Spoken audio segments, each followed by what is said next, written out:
সম্প্রতি শুকনো একটি সুপারি গাছ কাটাকে কেন্দ্র করে একই পরিবারের দুই ভাইয়ের মধ্যে মামলা ও পাল্টা মামলা শীর্ষক সংবাদের বিরুদ্ধে একরাশ ক্ষোভ উগরে দিয়ে সঠিক তথ্য তুলে ধরেন জনসমক্ষে। ঘটনাটি ঘটে উত্তর জেলার পানিসাগর থানাধীন জলাবাসা প্রাথমিক হাসপাতাল সংলগ্ন এলাকায়।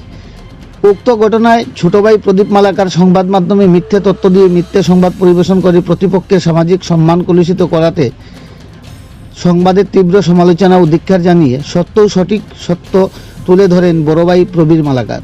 তিনি জানান, ছোট ভাই প্রদীপ উদ্দেশ্য প্রণোদিতভাবে বৃদ্ধা মাকে ফুসলিয়ে বড় ভাইকে চোখে ধুলো দিয়ে সকলের অলক্ষ্যে আদালতে হুইল করে বেশ কিছু মূল্যবান জমি হাতিয়ে নেয়। এরপরও বড় ভাই প্রবীরের পরিবারের সাথে নানান ধরনের উছিলায় বদ উদ্দেশ্য চরিতার্থ করতে অহেতুক ঝগড়া বিবাদ করে চলেছে। শুকনো সুপারি গাছ কাটাকে ঘিরে সংবাদ মাধ্যমে দেওয়া তথ্য সম্পূর্ণ মিথ্যে এবং ভিত্তিহীন। ছোট ভাই প্রদীপের মানমুখী ভঙ্গিতে নিজেদের প্রাণ সংশয়ের বিষয় নিয়ে ঘটনার পরপরই বড় ভাই প্রবীর পানিসাগর থানায় অভিযোগ দায়ের করে। পরবর্তীতে সন্ধ্যা নাগাদ পানিসাগর পুলিশ এসে তদন্ত কার্য সম্পন্ন করে প্রদীপের বাড়িতে গেলে ছোট ভাই প্রদীপ সুকৌশলে বড় ভাইয়ের বিরুদ্ধে পাল্টা মামলা রুজু করে ওই দিন রাত্রিতেই। অথচ প্রদীপ তার বয়ানে বলে সে নাকি প্রাণ সংশয় রয়েছে। তিনি আরও অভিযোগ করে জানায়, প্রদীপপুর সামাজিক মাধ্যমে লেখে বড় ভাইয়ের পুত্র প্রীতম নাকি ওর স্ত্রীকে চর মারতে হাত উঁচিয়ে আসে, অথচ সংবাদ মাধ্যমে জানায় ওর ছোট ভাই সৌরভ নাকি হাত উঁচিয়ে আসে।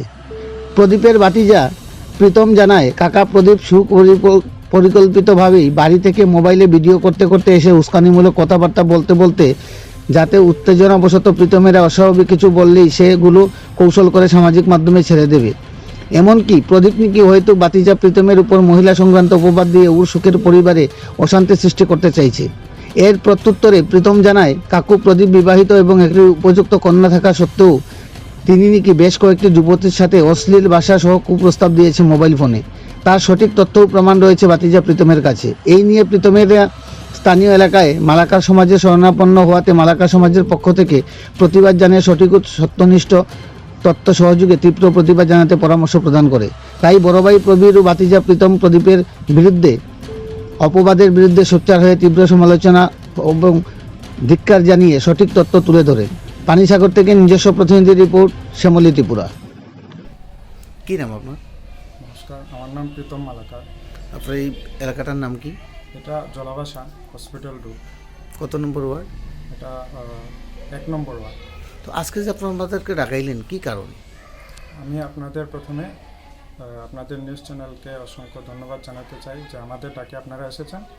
কারণ আপনাদের মাধ্যমে কিছুদিন আগে গতকালকে সম্ভবত আমরা দেখেছিলাম যে আমাদের একটা নিউজ আপনাদের চ্যানেলের মাধ্যমে ভাইরাল হয়েছে, যেখানে আমাদের কাকু প্রদীপ মালাকার উনি কিছু আমাদের পরিবার সম্পর্কে নিয়ে আপনাদের মাধ্যমে কিছু ভিডিও করে ছাড়িয়েছিলেন, যেখানের মধ্যে আমরা দেখতে পেলাম অনেক জিনিস অযৌক্তিক। তো সেটার সাথে আমাদের যে ঘটনা হয়েছিল 19 তারিখে সেটার সাথে অনেকটা অমিল, যেটা আমি আপনাদের সামনে তুলে ধরব। তো সেটার সত্য মিথ্যা যাচাইয়ের জন্য আমি আপনাদের ডেকেছিলাম, যাতে আপনারা সেই সত্যটা মানুষের সামনে তুলে ধরেন। কারণ এই সোশ্যাল মিডিয়ার মাধ্যমে কোনো কিছু ছেড়ে সেটার সত্য মিথ্যা যাচাই যদি মানুষ না করতে পারে উপযুক্ত প্রমাণের দ্বারা, তাহলে সেটা আমাদের পক্ষেই দুর্বলতা প্রকাশ করবে। তার জন্য মূলত কী ঘটেছিল ঘটনা? মূলত 19 তারিখে সকাল 8টার দিকে আমাদের জেঠু, বড় জেঠু, উনার এরিয়াতে আমাদের 3টা জায়গা, মানে আমাদের 3টা জায়গা, আমাদের জায়গাতে আমরা বসবাস করছি। মধ্যে জায়গার মধ্যে আমাদের জেঠু, উনি পানিসাগরে থাকেন, ওনার জায়গাটা এখানে আছে, আর ডান সাইডের জায়গাটা কাকু। তো এখানে সকালবেলা গাছ কাটাকে কেন্দ্র করে একটা চরম উত্তেজনার সৃষ্টি হয়েছিল। তো আমি প্রথমে ছিলাম না, হঠাৎ শুনলাম কিছু আওয়াজ শোনার পরে আমি দৌড়ে চলে গেলাম। ভাবলাম যে আমার কাকু আবার কিছু প্রিপ্ল্যান করছে, সেটা কারণ তার আগে উনি করেছেন। এর জন্য আমি নিজের মোবাইলটাও রেকর্ড করে চলে গিয়েছিলাম, গিয়ে দেখলাম যে ওনারা ভিডিও রেকর্ড করছেন। তো সেই ভিডিও রেকর্ড করছেন এবং উস্কানিমূলক আলোচনা করছেন, প্রচুর উস্কানিমূলক আলোচনা করছেন। তো আমি আমার পরিবারকে বোঝানোর চেষ্টা করলাম যে তোমরা কেউ কিছু উগ্র ভাষায় কোনো কথা বলো না, উনি এটা প্রিপ্ল্যান করে করছেন। তো সেইখানের মধ্যে অনেক কিছু বিষয় আমি একটু তুলে ধরছি, যেখানের মধ্যে আমি বলতে হচ্ছে যে প্রথম গাছ কাটার কথা এই মানিক মানিক উড়িয়া নামে একজন বৃদ্ধ লোক, উনি প্রথমে এসেছিলেন গাছ কাটতে। তো আমার বাবু সেখানে বলেছিলেন যে তুমি যে গাছটা কাটছো সেটা কি নিচ থেকে নাকি তোমাকে কেউ বলেছে। প্রথমে উনি অস্বীকার করেছিলেন। তো অস্বীকার করেছিলেন, তখন আমার বাবু বললেন যে তোমার তাহলে বাকি যে ডালগুলো আমাদের দোকানের উপরে এসে পড়েছে ওইগুলোও কাটো, আর না হয় তোমার মালিকের পরামর্শক্রমে তুমি এসে সেটা বুঝে কাটো। তো তারা ওখান থেকে চলে গিয়েছে। 5 মিনিট পর আবার ওনারা এসেছিলেন, আমার বাবুর কথা অনুযায়ী আর কি। তো ওনারা এসেছেন, এসে দেখলাম যে আমার কাকিমুনি টিঙ্কু পাল উনি মোবাইল ধরে আছেন, আর কাকু মানে এই চরম উত্তেজনামূলক উগ্রতামূলক, যাতে পরিস্থিতি আরও চরমে যায় সেই ধরনের উস্কানিমূলক বক্তব্য রাখছেন। তো উস্কানিমূলক বক্তব্যের মধ্যে প্রথমে উনি আমি ফেসবুকের মধ্যে দেখতে পাই যে পরবর্তী সময়ে উনি পোস্ট করেছেন, এখানের মধ্যে বাংলিশ দিয়ে লিখেছিলেন যে ওনার উপর নাকি অ্যাটাক করা হয়েছে। তো আমি বলতে চাই, আমি যখন গিয়েছিলাম দোকানের এখানে, আমাদের দোকানের এরিয়ার মধ্যে আমরা সবাই ছিলাম। উনাকে অ্যাটাক করতে হলে আমার যে জেটুর জায়গা সেটা পেরিয়ে উনার বাড়ির সামনে যেতে হবে। তো আমরা জায়গার মধ্যে ছিলাম, আমিও ভিডিও রেকর্ড করেছিলাম, সেটা প্রমাণ আছে। উনি লিখেছিলেন সেটা তাই উনার উপর অ্যাটাক হয়েছে। তো এটা কিভাবে অ্যাটাক হলো আমি বুঝতে পারিনি, আপনারা বলবেন। দ্বিতীয়ত মোবাইল নিয়ে, মোবাইলের কথা যিনি ওনারা উল্লেখ করেছেন, মোবাইল কিন্তু প্রথম থেকে ওনারা চালু করেছেন, তার মাধ্যমে বোঝা যাচ্ছে যে এটা একটা প্রি প্ল্যান ছিল।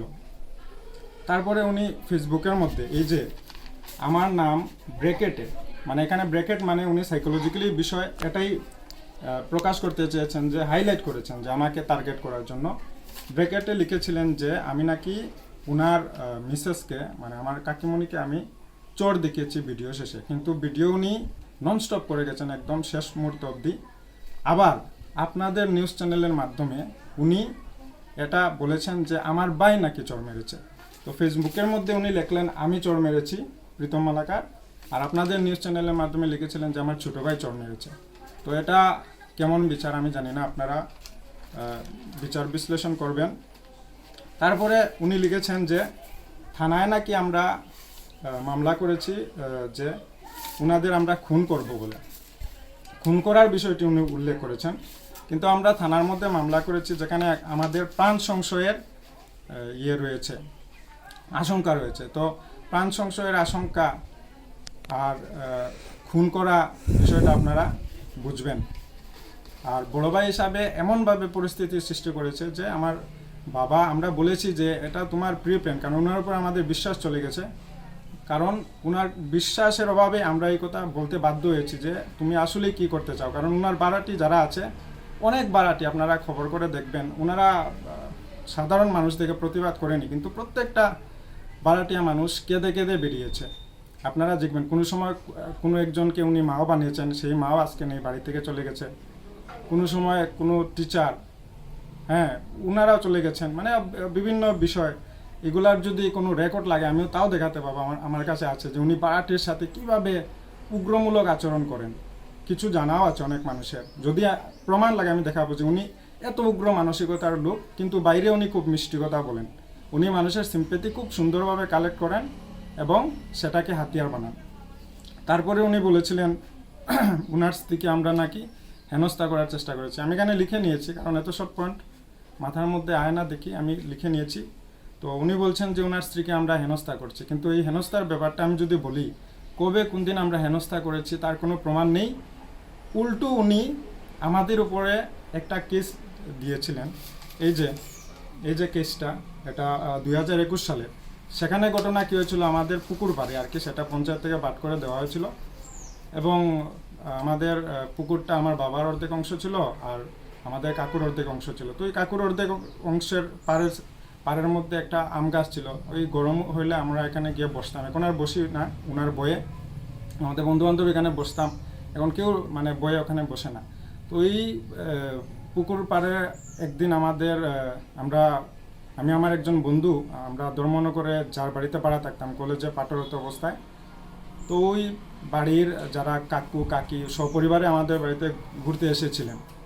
আর ঠিক এরকম একটা দিনের মধ্যে বৃষ্টি হয়েছিল, বৃষ্টি পরে আমি ওনাদেরকে নিয়ে ওই পুকুর পাড়ে ঘুরতে যাই। আর একটা বড়শি ছিল, সবসময় এখানে সেটা ফেলে অবস্থা রাখা হতো, কারণ আমাদের একটা ছোটো কুকুর বাচ্চা ছিল, বিদেশি কুকুর বাচ্চা, সেটাকে ওই চ্যাং বালিগড়া ওইগুলো মাছ মারলে সেটা দিয়ে ভাত খাওয়ানো হতো।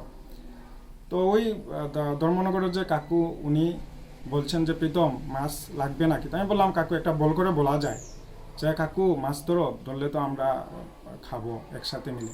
আর ওই আমার কাকু ওই দূর থেকে ওই সব দেখছে, আমি তো জানি না, এসে দূর থেকে এসে হঠাৎ বলছে যে আমার ওই কাকুকে তার সপরিবারের সামনে আমার সামনে, তুমি কে কে বলেছে মাছ ধরতে, এত উগ্র, আমার সাথে কোনো কথা না। তারপরে যদি এরকম হেনস্থা করা হয় তাহলে কি হবে। ওর দিকে চরম উত্তেজনা শুরু হয়।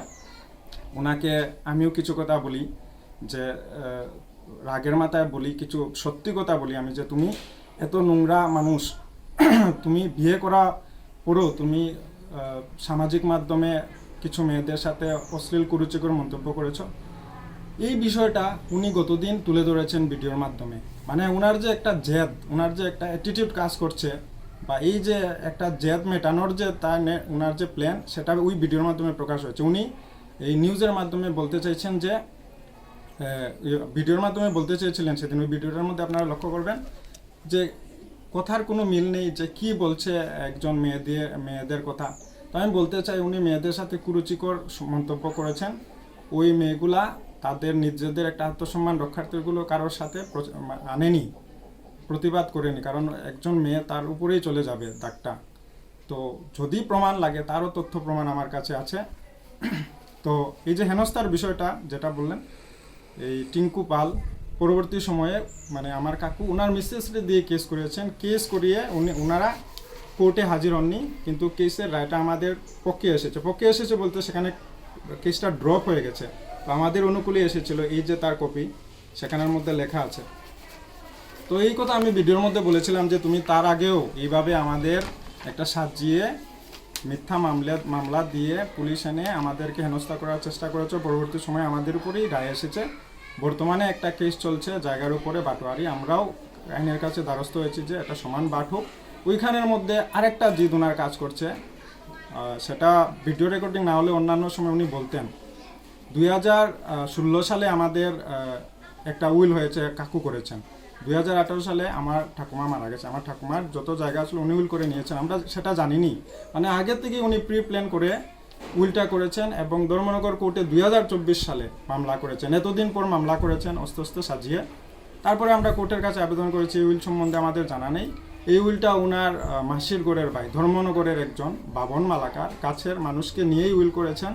তখন আমরা যখন ওনার কাছে জানতে চাই, উনি আমাদের উপর রেগেছেন। তারপরে আমরা কোর্টের কাছে উপযুক্ত প্রমাণ দিতে পারিনি, তাই উইলটা ওনার আওতা চলে গেছে। যাই হোক, আমরা সেটা স্বীকার করে নিয়েছি। কিন্তু এটার জন্য ওনার একটা খুব কাজ করছে, ওইটা উনি বলেছেন ভিডিওর মধ্যে, জায়গা সংক্রান্ত বিষয় নিয়েও একটু উল্লেখ করেছেন।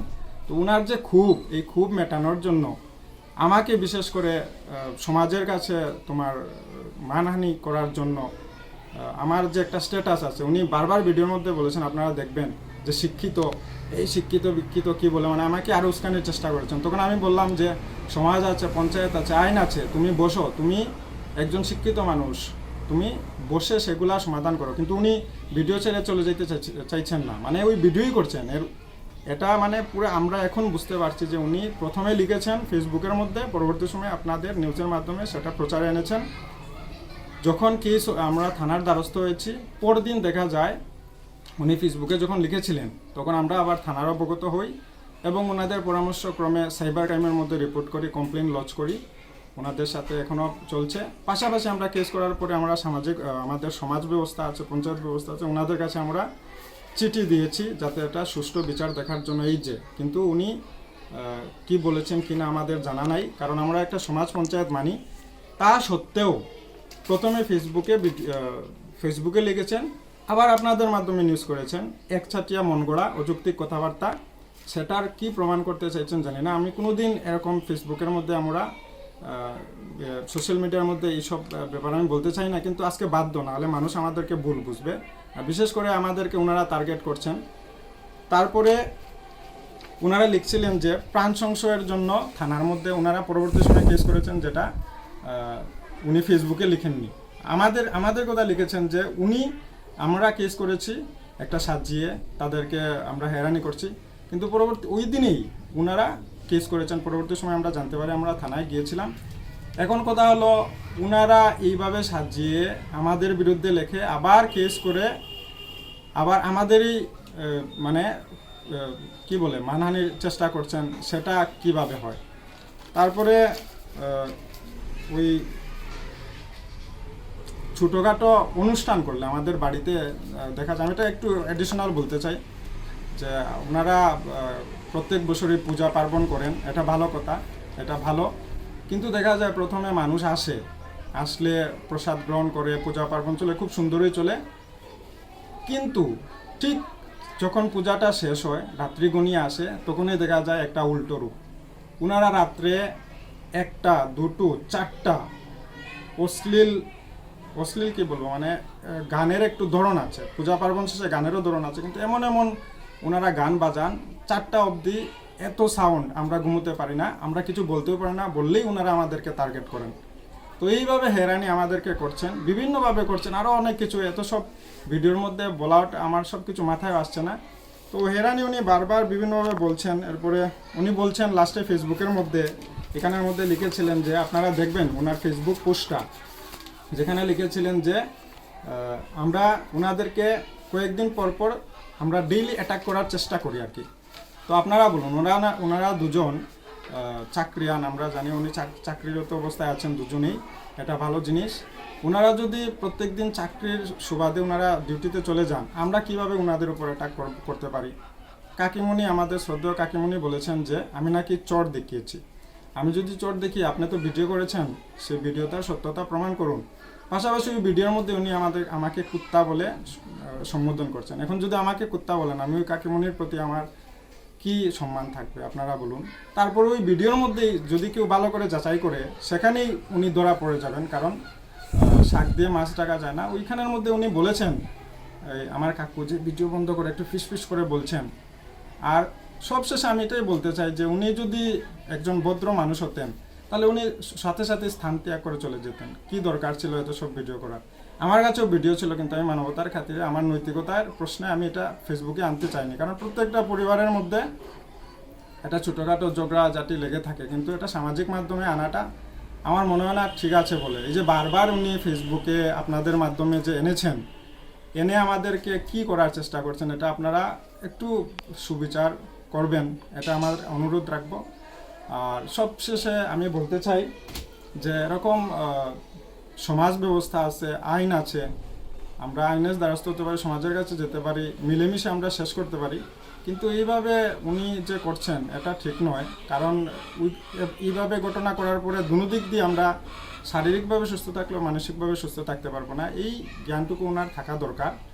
আর আমি আপনাদের সামনে এই প্রথমবার আমি সোশ্যাল মিডিয়াতে এরকম বাড়ির সমস্যা নিয়ে উপস্থিত হয়েছে, কারণ ন্যায় বিচার পেতে গেলে আপনারাই আমাদেরকে সেই ন্যায় পাওয়ার অধিকারটুকু রক্ষা করতে পারবেন। তার জন্য আপনাকে অসংখ্য ধন্যবাদ। আর আমার যে বিষয়গুলো আমি আপনাদের সামনে তুলে ধরলাম, যদি আমার ভুল হয়, আইন আছে, সমাজ আছে, পঞ্চায়েত আছে, আমার শাস্তি হোক। আর যদি উনি অন্যায় করেন, উনার বিচার সঠিক হোক। কিছু বলতে চাইছি না। আপনাদের চ্যানেলকে অসংখ্য ধন্যবাদ যে আপনারা দুটো পক্ষের উপযুক্ত কথা শুনে আপনারা ন্যায় বিচারের জন্য আপনাদের কাছে এসেছি বলে আর কি। কি নাম আপনার? প্রবীর মালা। আপনার এই গ্রাম পঞ্চায়েতটার নাম কি? ওয়ার্ড নম্বর 1, মানে এই এলাকাটার নাম কি? জলাবাসা। তো আমরা আজকে আমরা ডাকাইছেন মূলত কি ব্যাপার নিয়ে? মূলত ব্যাপার হইল, এখানে আমরা আগে একটা বাঘ বাটরা এমনি হয়েছিল, মুখি যেটা হয়েছিল, এখানে আমার অংশটা পড়ছে তোমার উত্তরে, আর ছোটো ভাইয়ের পড়ছে দক্ষিণে, আর মিডিলের বড়জনের অংশ। তো ওইখানে বড় ভাই কিছু গাছালি আছে, লাড়িটারি আছে। বড় ভাই আমার কইছিল একটু লক্ষ্য রাখা লাগিয়া, ছোটো ভাইরও অনেক সময় হইয়া যায়। তো গত কয়েকদিন আগে ওইরকম ইয়া সেরিয়া একটা ওই মানিক উড়ুয়া, এখানেও লোক নেতার বাড়িটি থাকে, মানিক উড়ুয়া। এগো আমরা দেশের লোক না, বাইরে দিকে থাকে, ভালো না খারাপ না যাই না, তবে তার লগে আমরা ভালো ব্যবহার দীর্ঘদিন ধরিয়া চলি। হ্যাঁ, তো যখন গাছ কাটা দেয় তখন আমি বললাম রে বা তুমি মালিকরে খুঁয়ে কাটাই প্রথম না করছে, পরে দিয়ে কইলো না খুঁয়ে দিছে। তা আমি যে তারে ছোটো ভাই যদি হয়ে থাকে তো ছোটো ভাই কও একটু আইবা লাগে, হ্যাঁ আইলে পরে আমি তারে বিষয়টা কইয়া দিই। অথচ কাণ্ডও দেখাইছি, আর দিয়ে আঙ্গুল দিয়ে আমরা দেখাইছি আমার টিমটা নিতা। তো তাইনে গেছে গিয়া মানিক যে তাইনে গেছে গিয়া, যাওয়ার পরে ও মা দেখি আমার ছোটো ভাইয়ের বউ এবারে ওই তার মানিকের পরিবারটিরা সব মোবাইল হাতে নিয়ে আইয়ার সারিয়াও তারা গেটে আমি দাঁড়াইছে। আমি প্রথম হলাম আমার দোকানের বারিন্দাত, আইয়াও দেখি তোমার হুমকি দিয়ে আমার ছোটো ভাইয়ে এই কে ইয়ে বলতে উত্তর চৈচম আলাপ করছে, আমার খুব কথাবার্তা কর। কিন্তু এই যে ছোটো ভাইয়ে যে আমার কথাবার্তা আমার মনে খুব দুঃখ লাগছে। এরপরে কয় হ্যাঁ ছোটোবেলাতে তুমি আমার গলার ঠুইয়া মারিতে আসলাই যে গাল নিবার লাগিয়া। তখন তারে আমার দুঃখ সহিত একটু জোরেও খুঁজি যে ছোটোবেলা তুই বাবা মারা গেছেন তোরে 6-7 মাসের তুইয়া, আর তুই আমার এই কথা কই রে, হ্যাঁ আমার মনে খুব দুঃখ লাগছে। তোরে আমি খাতে লইলে ঘুরেছি পূজা আত্মীয় সব খানো, তখন তোরা লালন পালন শেষ করলো। তুই যে কথা কইলে তখন আমার বড় ভাই আমিও লালন পালন করছি। বড় ভাই শেষে যখন চাকরি পাইলো তাই গেল বাইরে তখন তো তোরে আমিও দেখছি তুই আজকে আমার এরকম হয়ে একটু বড় করে বসি আঙ্গুল দিয়ে এরপরে দিয়ে আইছিল তাহলে আমি আঙ্গুল দিয়ে আইসি বলে তখন এই আমি এই কথা হইতে হবে। পরে দেখা যাবে মানিক গিয়া সারিয়া এর সাক্ষী হিসাবে, হ্যাঁ তার পক্ষ লইয়া আমার নামে আরও কিছু তুলছি। আর আমি কিছু আমার শরীরে হয়েছে পারলে আমি কইতে পারি না। আমার ফুলা ফিতো মালা বাকিটা কইয়া দিবি, বুঝলেন? দুঃখের সাহিত্য আমি কিছু কইতে পারি না।